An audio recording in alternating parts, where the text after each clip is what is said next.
Somos Gafa TV Online, desde Quito, Ecuador, para todo el mundo.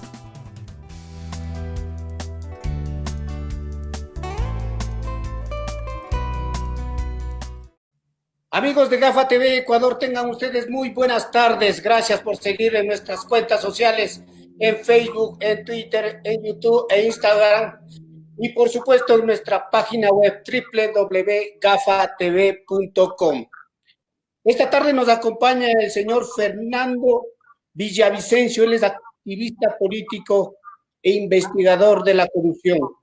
Vamos a hablar sobre este tema. Para eso nos acompaña como todas las tardes nuestro compañero Fernando García. Fernando, muy buenas tardes.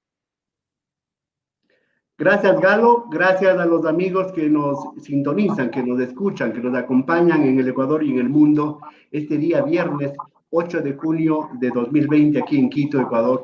Saludamos cordialmente al amigo y colega Fernando Villavicencio Valencia. Él es un activista político y es un investigador, un periodista investigador, sobre todo en el campo de la corrupción. Fernando, gracias por tu tiempo, gracias por aceptar este diálogo de un tema tan importante, tan sensible y tan indignante para todos los ecuatorianos. Fernando, quisiera este diálogo un poco ir llevándole pedagógica y didácticamente, sobre todo para los jóvenes que no conocen un poco la historia o no tienen memoria de lo que ha pasado en este país.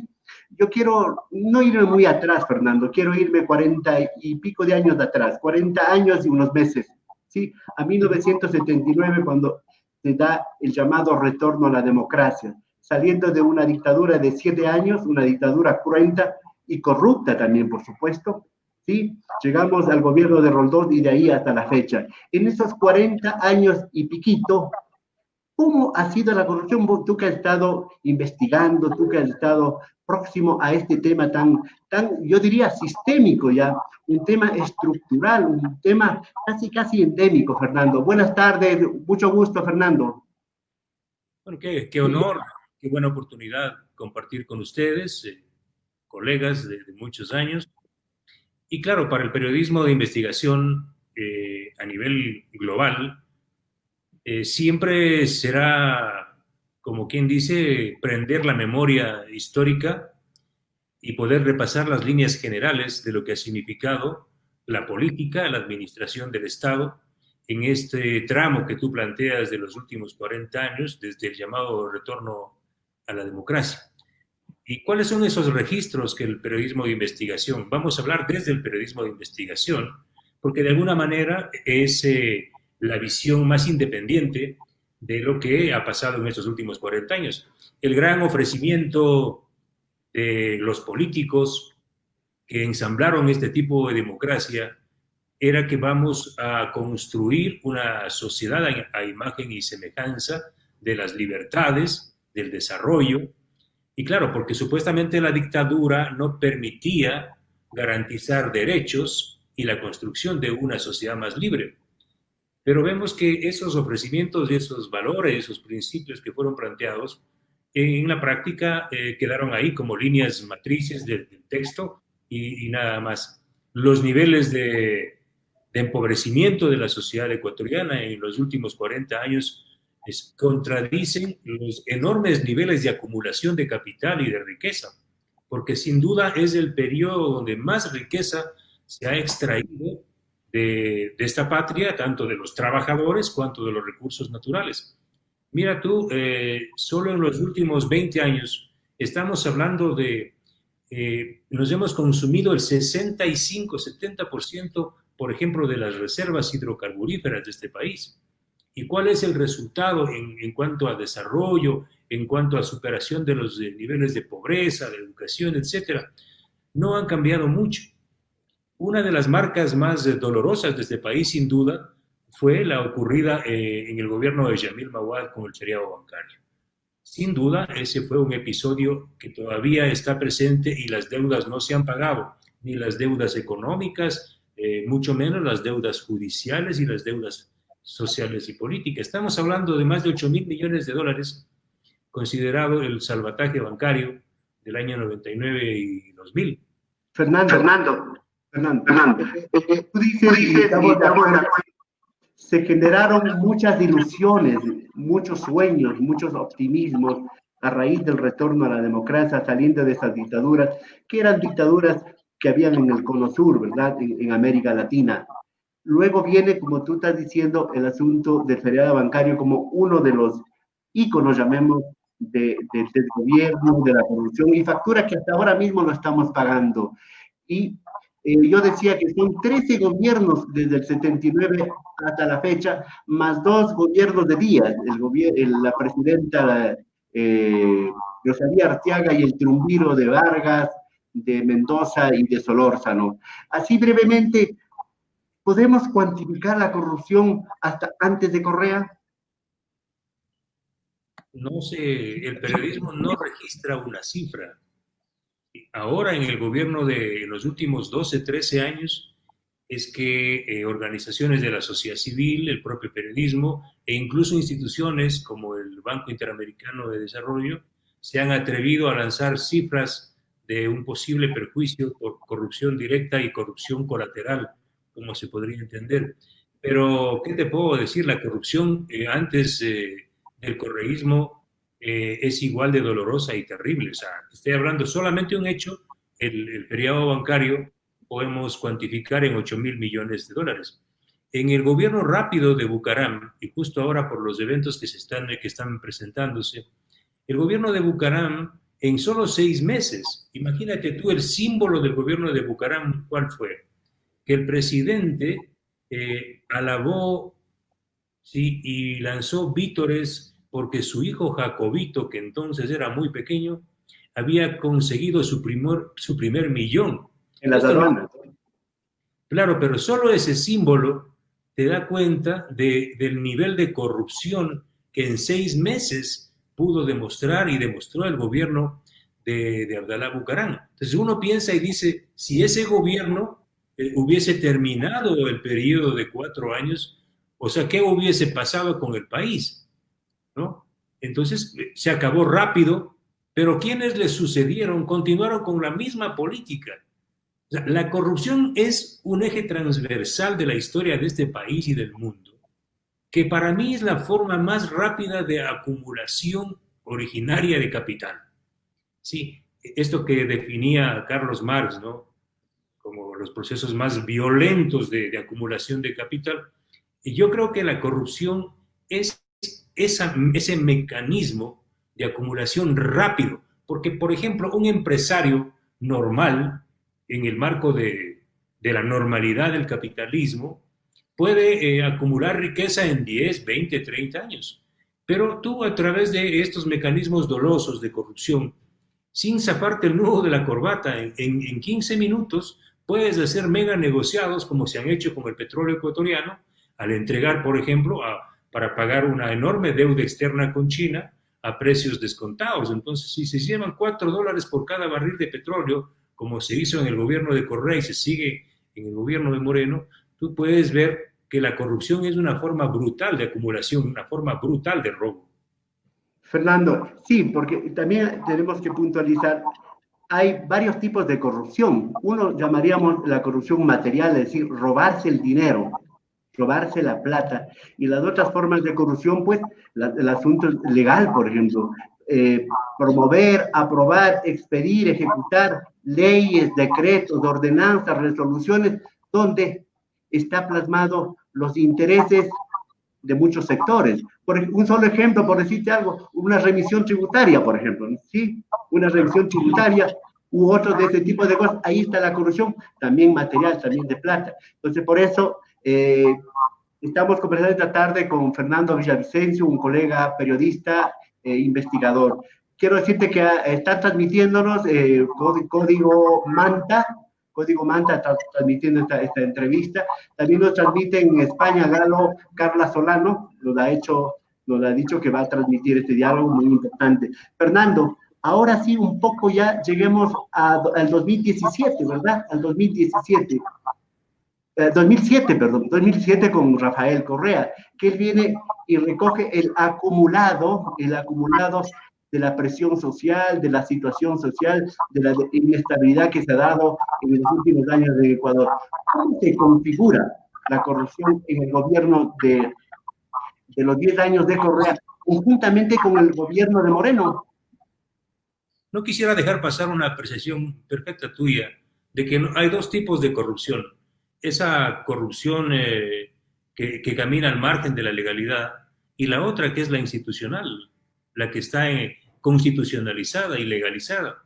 Tú has mencionado algunas, como es esta de las que es un evidente acto de corrupción, legitimado por el gobierno, incluso por la Asamblea, que puede ser, por ejemplo, a más de la que has mencionado, la firma de contratos del sector público altamente lesivos. Por ejemplo, un contrato minero que le deja al Estado ecuatoriano una participación insignificante del 6%, como el contrato de Mirador. Esta es una forma de corrupción legalizada. La corrupción en contrato. Eso, por ejemplo, el pagar altísimas tarifas por extracción de petróleo que fue aprobada por la Asamblea Nacional en el gobierno de Correa. Me refiero a los contratos petrolíferos de Ecuador. Pagamos hasta $42 de tarifa por sacar un barril de petróleo y lo vendemos en 30, en 25. Esas son formas de corrupción, sin duda, que perfectamente lo has marcado tú. Y así llegamos entonces al año 2007, donde se provoca una revolución simbólica. O sea, sin duda el triunfo de Correa es una gran revolución que recoge todos los símbolos y las esperanzas acumuladas y los dolores acumulados durante más de 30 años. Eso asume Correa. Asume las agendas del movimiento indígena, de los trabajadores, de las minorías, ¿sí? Asume por primera vez un interés nacional de un país fraccionado por luchas intestinas entre oligarquías serranas y oligarquías costeñas, ¿sí? Correa de alguna manera logra superar ese conflicto histórico del país. Mira tú lo que pasó en el feriado bancario. No era sino la expresión de esos choques de trenes entre los grandes intereses de la oligarquía costeña con la oligarquía serrana. Pero Correa se convierte en un pararrayos, ¿sí? Él logra sintetizar los intereses tanto de los grupos poderosos de la costa como los grupos de la sierra y desplaza a esos grupos y constituye y empieza a constituir un propio eje, un eje propio. Incluso en lo internacional, él rompe la cadena de sometimiento, entre comillas, con el consenso de Washington, con los organismos multilaterales tradicionales, y ancla la economía ecuatoriana a los grupos emergentes, ¿no? A los llamados BRICS, como China, por ejemplo. Entonces se ensambla todo un andamiaje económico atado a la economía china. Por eso es que la gran deuda ecuatoriana, en gran medida, es con China, a cambio de petróleo. Los grandes contratos firmados durante el gobierno de Correa son con más de 48 empresas chinas. O sea, casi tú no, paso que das en el Ecuador, si es hidroeléctricas, petróleo, carreteras, etcétera, en todas está un sello de la empresa china, rusa, brasilera. Esto es sumamente importante. ¿Cómo hizo? ¿Qué hizo Correa? Ahí volvemos a lo que tú planteaste. ¿Qué hizo Correa para tener el control total? Él llegó a constitucionalizar un mecanismo de apropiación de riqueza de forma rápida. Mira tú, había un graffiti el año 2007 en Quito, 2008 en Quito, en las calles de Quito, que decía, los cambios hay que hacerlo rápido y hay que hacerlo bien. Ese fue el discurso de Correa. La revolución hay que hacerla rápido y hay que hacerla bien. Entonces, contrariamente a lo que pasaba en los procesos, por ejemplo, licitatorios precorreístas, donde se hacían simulacros de licitación, también se adjudicaban de forma dirigida, pero había un simulacro de licitación pública. Con Correa, el proceso de licitación pública queda guardado en la prehistoria. Fernando, pero para eso hubo el asocio de los sectores privados, de los sectores políticos, un poco que se salieron de la partidocracia, por llamarlo así, y de otros sectores, llamaríamos incluso ricos emergentes o nuevos ricos, para congregar en esa cosa que tú estás hablando, el asunto jurídico, institucional y todo lo que estaba tramándose, ¿verdad? Claro, entonces hubo la nueva mesa del correísmo incorporó, con el dolor del alma decirlo, a los actores radicales de izquierda. O sea, prácticamente tú no encontraste el 2007 a ningún sector, muy pocos de los que yo me puedo identificar, incluso yo mismo y otros, que no fuimos parte de esta mesa del correísmo, pero casi toda la izquierda, desde la moderada hasta la radical, estuvo en la cena de la Revolución Ciudadana. Pero la derecha también, pues, Fernando, la derecha y los empresarios. A eso vamos. Esta mesa que tenía las canciones del Che Guevara, ¿sí? En esta mesa también llega la gran burguesía, para decir un nombre. Y los más ilustrados, hombres de la derecha como Alexis Mera, Vinicio Alvarado, y atrás de ellos los grandes grupos de poder como el Grupo Novis. Sin duda, uno de los grupos más importantes que acompaña esta revolución son los sectores poderosos, tanto de la banca como del empresariado ecuatoriano, maquillados. Por ejemplo, Isabel Noboa, ¿sí? Ella entra a la revolución, su hermano no entra, me refiero a Alvarito. Por eso es que las acciones que emprende el gobierno de Correa afectan a Álvaro Noboa. Pero mira tú quién maneja ahora el proyecto más grande, el puerto más grande del Pacífico, que es el puerto de Pozorca. Maneja la señora Isabel Noboa Pontón con la empresa DP World Pozorca, un contrato adjudicado durante el gobierno de Correa. Los grandes grupos como Pronaca son aquellos que han crecido y han desplazado a pequeños empresarios, o medianos empresarios incluso, de esta línea de carnes, por ejemplo. O grupos económicos como el Juri, ¿sí? Han acumulado una gran fortuna. De acuerdo con las investigaciones que hemos realizado, en el gobierno de Correa es cuando se genera uno de los mayores niveles de concentración de la riqueza y de acumulación de capital. La banca es el periodo donde más recursos ha ganado. Fernando, a través de la modernización del capitalismo, pues, ¿no es cierto? Una especie de modernización y aparecen nuevos ricos también. Yo no los llamaría modernización porque ¿en qué se ha modernizado? Lo que se conformó es una escuela de formación de delincuentes organizados. Y a eso hay que llegar. Porque mira tú, estas figuras contractuales que fueron constitucionalizadas, para decir algo, legalizadas, como el giro específico del negocio. ¿Qué significa esta rimbombante frase, giro específico del negocio? Significa que tú puedes adjudicar directamente a empresas supuestamente estatales o empresas mixtas de los países aliados, China, Rusia, etcétera, contratos millonarios a dedo. Te doy un ejemplo. La repotenciación de la refinería de Esmeraldas fue adjudicada bajo la figura de giro específico del negocio con un decreto del presidente Correa declarando una emergencia ficticia.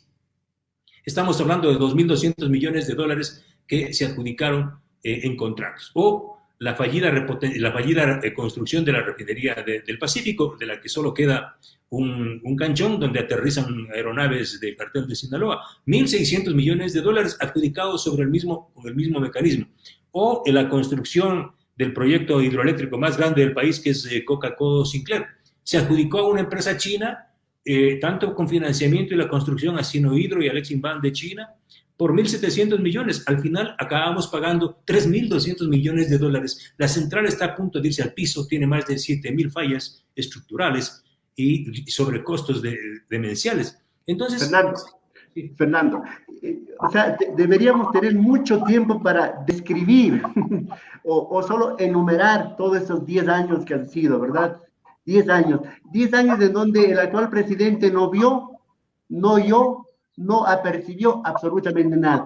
Pero ustedes, digo tú y los investigadores que están junto a ti, han cuantificado, porque se ha hablado de varias cifras. ¿Podemos cuantificar el perjuicio al Estado ecuatoriano, o mejor dicho, al país, al pueblo ecuatoriano, durante los 10 años del correísmo?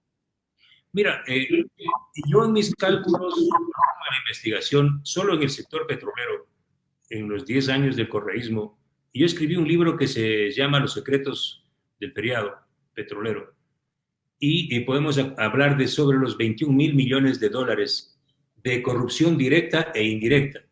¿Qué entiendo yo y algunos colegas? ¿Cómo entendemos esta corrupción directa? La corrupción directa es la coima y el soborno, ¿sí?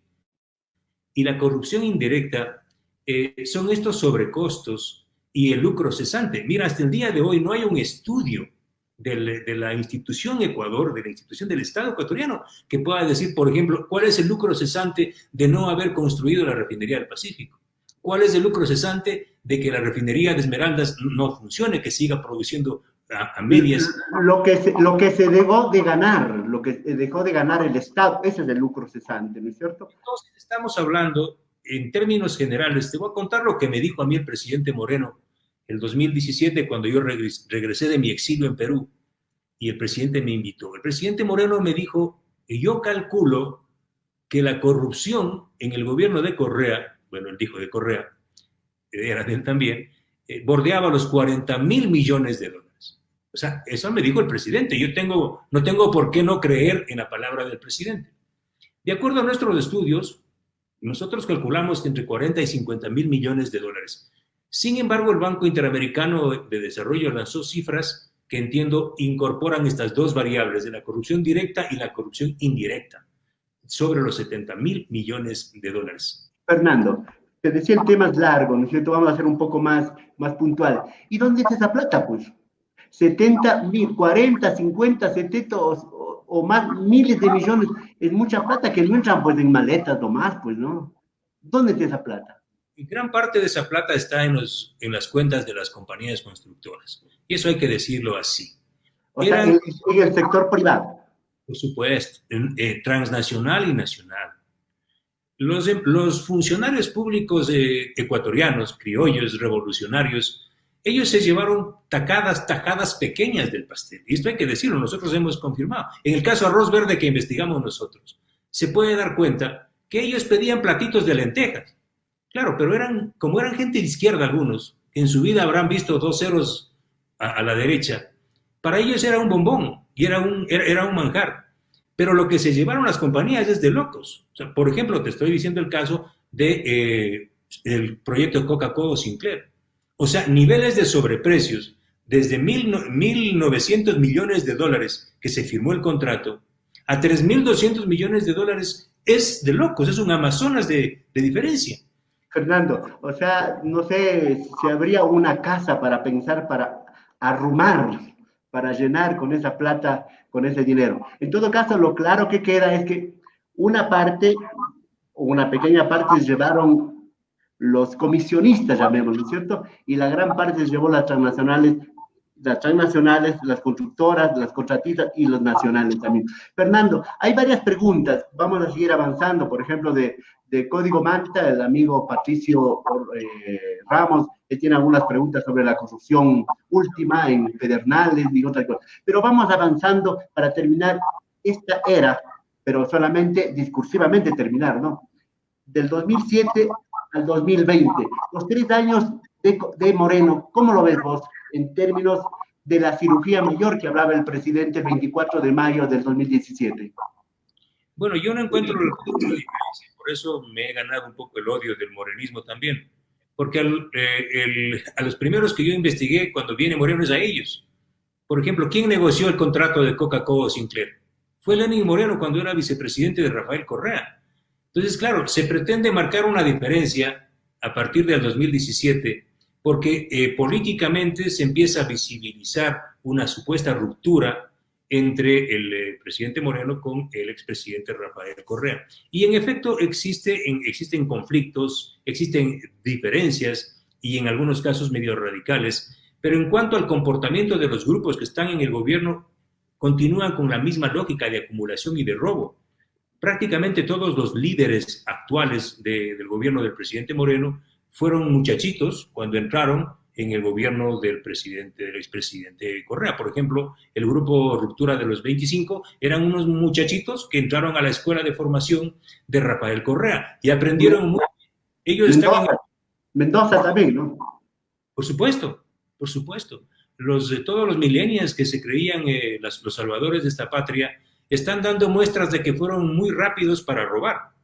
Mira tú el ejemplo del señor Espinel que está preso, ¿no? Este muchachito que se reunió con el presidente Moreno y que ofrecía cortar las manos a los corruptos está preso, y el otro que ofrecía también cortar las manos también está preso en la cárcel 4. Fernando, y nadie se ha cortado las manos, nos siguen con las manos y las uñas largas. Fernando, otra cosa, vayamos avanzando. El asunto de la justicia, los organismos de control, ¿cierto? La Fiscalía, la Corte de Justicia, antes del correísmo, después del correísmo y en el morenismo. ¿Tú cómo lo sintetizas tú en pocos términos? Antes del correísmo había una especie de, ¿cómo digamos? Una mimetización de la justicia, una supuesta máscara de independencia. En el correísmo se rompen esas máscaras porque Correa, como es un superpoderoso, carismático líder vertical, él dice incluso en su discurso, yo soy el Estado, ¿sí? Porque esa es la versión del populismo, ¿no es cierto? Yo soy el Estado, yo controlo todo, controlo el Parlamento, controlo esto. Y eso era así. Él disponía el sábado a quién perseguir. Contra mí se lanzó 9 juicios, ninguno por nada. Todos eran por escribir. Fernando, nosotros recordamos, como nosotros hemos sido testigos de primera fila de retorno a la democracia acá. Se decía que la justicia estaba con los social cristianos y con Febres Cordero, ¿no es cierto? Luego con Correa. Y ahora, ¿cómo está la justicia? ¿Cómo lo defines tú? Yo veo que ahora, yo quiero destacar muchísimo el trabajo del periodismo de investigación. Yo creo que el periodismo ha arrinconado a la impunidad, si es una expresión que... Y somos muy pocos periodistas que hemos permitido y nos hemos permitido poner un enorme reflector a la sociedad. Lo que está pasando ahora, la acción de la Fiscalía principalmente, no es que esa Fiscalía está actuando per se, está actuando como un efecto y como un resultado de una enorme presión social y principalmente porque las pruebas están ahí, porque la prensa, el periodismo de este país les ha puesto ahí. Y obviamente sí es destacable que haya una fiscal valiente, ¿sí? Que no está muy contaminada o que no está contaminada ni del gobierno anterior ni del gobierno actual. Ella está demostrando de alguna manera, me refiero a la fiscal Diana Salazar, un poco el despertar esperanzador de la justicia. Ahora, que se hace muy evidente que hasta te roben en un funeral, porque lo que estamos viviendo ahora no es que ahora hay la corrupción. Además, la corrupción de ahora es microcorrupción comparada con la que pasó con Correa. ¿Sí? Porque que te roben en unas bolsas de cadáveres, $50, $60 por bolsa. Pero no hay que ignorarla, no hay que ignorarla por la cantidad, por la dimensión, porque es corrupción al fin y al cabo y hay que combatirla, ¿no es cierto? Pero el tema es que es brutal, es inhumano, es salvaje. Es como que estamos nosotros en el funeral de nuestra madre, de nuestro hermano, de nuestro padre, y viene una banda de delincuentes y se va robando los celulares y hasta el anillo del muerto. Entonces, eso es lo que estamos viviendo. O sea, que te roben en mascarillas, que te roben en gel, que te roben en insumos, que te roben en pruebas para el coronavirus. Eso es de locos. Eso demuestra la descomposición total del Estado ecuatoriano. Yo por eso soy de los pocos, creo que dice así, todo el Estado está podrido y esto tiene que ser demolido. Fernando, está claro, los periodistas de investigación, muchos periodistas de investigación, tú a la cabeza, digo yo, dan los insumos a la justicia, a la fiscalía en este caso, porque de oficio no están trabajando mucho, que digamos, ¿no es cierto? Porque si no hubiese esos insumos y esa presión social, no sé de qué podríamos estar hablando. Fernando, vamos avanzando. Ahora, bueno, en este momento de la pandemia, ¿quién está repartiendo el pastel de los hospitales, de los contratos? ¿Quién está repartiendo? ¿Quién es el dueño del país en cuanto a los contratos, Fernando, que tú que estás investigando? Mira, hay al menos 3 o 4 trabajos de investigación nuestros en nuestro portal que ponen el reflector en un personaje clave del gobierno de Moreno, en su consejero y en quien fue el que pasó el sombrero para financiar su campaña. Me refiero a Santiago Cuesta Caputi, que es un personaje opaco, que es un personaje del submundo de la política, pero es él se ha confesado públicamente en ser el brazo ejecutor de Moreno. O sea, Moreno le transfirió a él la capacidad de manejar el Estado. A él. Él representa un grupo. Y el otro grupo está representado por Ruptura de los 25. Principalmente por el señor Roldán, que es... entonces, la gran disputa al interior del gobierno es entre el señor Roldán y el señor Santiago Cuesta. Gracias a nuestras investigaciones, Cuesta está siendo golpeado. Y el golpe mayor que acaba de recibir el grupo de Cuesta es justamente la prisión de Daniel Mendoza. Daniel Mendoza fue el operador central de Santiago Cuesta. El que negocia en los hospitales de la provincia de Manabí, por ejemplo, es Santiago Cuesta. Santiago Cuesta a través de Daniel Mendoza y de un personaje que ahora nadie lo ha dicho y que lo voy a decir, que es el diputado Eliseo Azuero. Porque ellos controlan el SECOP, que es la institución del gobierno del presidente Moreno que contrata la construcción y rehabilitación del sistema hospitalario. Fernando, y bueno, y el presidente con su, bueno, algunos dicen, o algunos medios tradicionales, con su carácter amable, con su temperamento tranquilo, dice, a ratos con su humor, a veces de mal gusto. ¿Cuál es su papel realmente? El presidente lee el próter y lee lo que le escribe el señor Roldán. En las últimas horas fue esto muy evidente cuando el presidente hizo un anuncio de la conformación de un equipo para renegociar la deuda. Pablo Lucio no aceptó. Incluyó a Pablo Lucio Paredes y mandó un tuit, además el presidente, diciendo que agradece y a Pablo Lucio y enseguida Pablo Lucio Paredes le dijo, oye, un ratito, a mí ni siquiera me han comentado. Y luego tuvo que asumir que quien escribió el guión, porque el presidente Moreno no habla sin guión, quien escribió el guión para que lea el presidente fue el señor Roldán, y seguramente él también maneja la cuenta de Twitter del presidente. Fernando, y cuando sale del guión, pues puede hacer el ridículo, dicen. Pues. Exactamente, cuando está en el guión, sí, habla por Roldán, y cuando sale del guión, habla pendejadas. Bueno, Fernando, una pregunta que se me ocurre. ¿Y el papel de los medios? Nosotros hemos trabajado en medios, Fernando. ¿Cuál es el papel de los medios de comunicación y de los periodistas? Bueno, yo creo que los medios están haciendo lo que hace la fiscalía. Los medios son arrastrados por las nuevas tecnologías y por la velocidad de la información y por los portales digitales. O sea, y tenemos que ser claritos. El gran trabajo de anticorrupción de la prensa, de los periodistas, es de aquellos grupos de periodistas que fueron expulsados durante el correísmo. Te puedo poner el propio Juan Carlos Calderón, Cristian Zurita, Marlon Puertas, y yo mismo, por Martín Payares, José Hernández. Nosotros trabajábamos más o menos bien en los medios, ¿sí? Al ser expulsados por el control vertical del correísmo, migramos a una especie de diáspora y de guerra de guerrillas en los medios digitales y levantamos portales. Bueno, tenemos periodismo de investigación, Plan B, Cuatro Pelagatos, La Historia, Mil Hojas, etc. Entonces la gran batalla se da desde ahí, desde los medios digitales. Fernando, sí, esa es la fuente para la justicia y un poco para que repliquen los medios tradicionales, por supuesto. Fernando, bueno, no les dejemos tampoco tranquilitos, pues, a los partidos políticos, a la asamblea, antes congreso. Así en pocos términos, ¿cómo calificas vos? Porque son corresponsables. Los partidos políticos nominan a sus candidatos que después terminan robando y después me lavo las manos pidiendo la renuncia. ¿Qué piensas tú? Los partidos políticos se han constituido, ya no hay más que decirlo, en escuelas de formación de delincuencia organizada.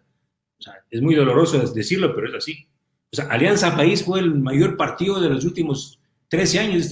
Han ganado 9 elecciones como ningún otro. ¿Pero qué es Alianza País? Alianza País fue Arroz Verde. ¿Y qué es Arroz Verde? Arroz Verde es la academia, ¿sí? Es la tesis de grado de los partidos políticos. Eso es Arroz Verde, porque demuestra de cómo estos partidos llegan al poder y convierten al poder en una cueva de ladrones. Eso es Arroz Verde. Arroz Verde dice, Correa y Glass, señores de Odebrecht, señores de Hidalgo, para que ustedes reciban un contrato sobrecosteado, tienen que darme una parte, un soborno, y esa plata, ¿dónde iba? Iba a enriquecer la actividad del partido político. Esto que hizo Alianza País lo han hecho todos los partidos. Lo hizo Avanza en el Seguro Social y lo hacen los partidos locales ahora que estamos viendo. cómo financian las actividades de los partidos en las provincias es a través de arroz. Estamos conversando esta tarde con Fernando Villavicencio, un colega periodista e investigador. Fernando, y gracias a los amigos que están interactuando. Fernando, en todo caso, puntualicemos así brevemente el asunto último: Bucarán, Guayaquil, Carlos Luis Morales en la prefectura, el señor Mendoza en Pedernales, y así brevemente, ¿cómo lo calificas, cómo lo defines esta situación de corrupción? Bueno, yo creo que es la versión más truculenta del despojo. Y cómo los partidos políticos, porque si estamos hablando del señor Mendoza, estamos hablando de un partido. Él constituyó el partido mejor. Por eso en los últimos meses él rompe ya con Alianza País y constituye su propio partido. Y si ustedes pueden ver en la provincia de Manabí, hasta los urinarios públicos están controlados por el señor Mendoza. Es decir, es un control total. Pero ¿quién le transfirió ese poder? El presidente Moreno, a través de sus vasos comunicantes. En el caso del prefecto del Guayas, Carlos Luis Morales, sí, es un poco el burropié, ¿no? del Partido Social Cristiano, la figurita. Siempre han hecho eso los partidos políticos, agarrar a las estrellitas de televisión, del fútbol, etcétera, y los convierten en monumentos de la política, pero que en el fondo son estructuras criminales. El término de estructura criminal es un término que lo ha puesto la Fiscalía, y es absolutamente preciso. Lo que ha hecho el señor Morales es lo que hizo con Arroz Verde el señor Rafael Correa. Pedir recursos, ¿sí? Tener una red de empresas offshore con sus hijos, con su mujer, con sus hijastros, con sus amantes. O sea, este es el país. Hemos sido gobernados por gángsteres. Y para variar, con una pistolita regalada, dicen el señor Abdalá Bucarán, ¿no? Claro, pero esa pistolita y los negocios del señor Bucarán, sin duda, no. El señor Bucarán no hubiese podido entrar al hospital Teodoro Maldonado Carbo. Nosotros revelamos este reportaje hace un año, Tocayo. Es increíble. Hace un año está publicado este reportaje. Claro, por eso Abdalá nos mandaba, dijo que van a enviar a sus hijos a darnos una paliza, a mí y a otros colegas de acá. Pero claro, la justicia se demoró un año. ¿Sí? Si no hubiese llegado el coronavirus, los señores Bucarán seguirían felices en el Seguro Social llevándose la plata. Fernando, vamos terminando, pero por supuesto tú eres un periodista y eres un activista político, eres un político. Ya estuviste participando en una contienda que se frustró en la anterior elección. ¿Tienes aspiraciones políticas, Fernando? Aquí entre nos, ¿tienes aspiraciones políticas y cuál es esa aspiración política y por qué lado está? Bueno, yo creo que si la verdad es una aspiración política, pues ahí está. El periodismo es brutalmente político. El periodismo de investigación es político. O sea, una investigación como Arroz Verde es brutalmente política y ha transformado y ha sacudido este país, o las investigaciones que hemos hecho sobre refinerías es brutalmente política porque identifica a los políticos. Y mira, a nosotros algunos periodistas nos han juzgado, pero hoy el periodismo ya no es como antes. El periodismo en Argentina, en Colombia, en Brasil, el periodista ya no es el frío personaje que acaba a las 7 de la noche su reportaje, cierra su computadora y se va a tomar café y va a casa. No. Cuando en este país no había un político o a los políticos les temblaba las canillas y no querían ir a la Fiscalía y a la Contraloría a presentar los documentos, ¿a quién le tocó? A mí. Es decir, yo hice la investigación periodística, yo publiqué y a mí me tocó llevar a la Fiscalía. Yo he presentado más de 40 procesos. Fernando, con esa imagen que tienes y tú decías antes, una especie de estrellitas, decías tú antes, ¿tú personalmente tienes alguna aspiración electoral? Mira, yo ahorita no tengo ninguna. Yo estoy muy feliz y tranquilo, dolorosamente feliz, porque nadie se va a poner feliz viendo cómo están robando la patria con lo que hago. Yo creo que el trabajo que vengo haciendo es importante. Y para servir a la patria no se necesita ser concejal, consejero, presidente, vicepresidente. Creo que cualquier...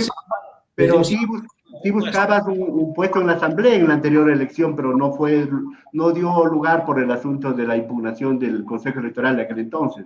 Yo me permití explicar las razones que yo tenía principalmente para esa candidatura eran las de protegerme con inmunidad, porque... O sea, ¿cómo peleabas contra un monstruo como era el correísmo? O sea, ahora, tu relación con el señor Lasso.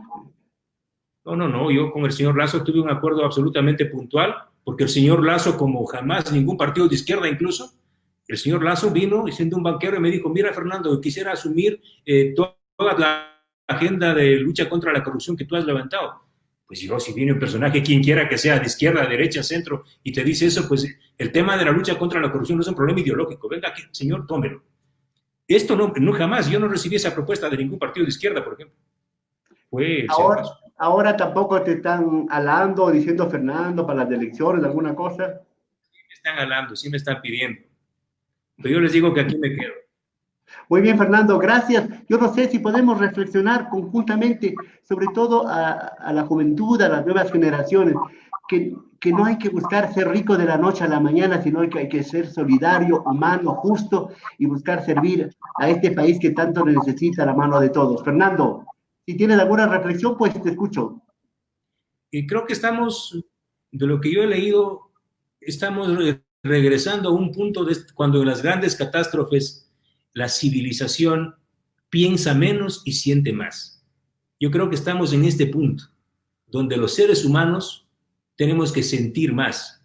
¿Qué quiero decir con esto? De ser esencialmente solidarios y privilegiar los valores y los principios antes que las ideologías. Y no pensemos mucho, sintamos, porque al lado están nuestros hermanos. Yo creo que estamos en ese momento de la historia. ¿Crees que esta pandemia hará, no a todos, a alguien sí les dará nuevos y mejores seres humanos, creo yo? No a todos, a algunos al menos. Si no aprendemos de esta historia, si no aprendemos y no cambiamos, pues como decía Ana Belén, somos unos burros, con el respeto de los burros. Gracias a Fernando Villavicencio, quien ha comparecido esta tarde para conversar sobre este tema. No es apasionante, es indignante, que se llama corrupción y en donde transversalmente está metido muchos sectores, mucha gente pública y privada. Fernando, un abrazo, gracias por tu tiempo y por tu participación. Una buena tarde. Señoras y señores, hasta aquí nuestra entrevista de hoy. Nos volveremos a ver el día de mañana. Hasta pronto.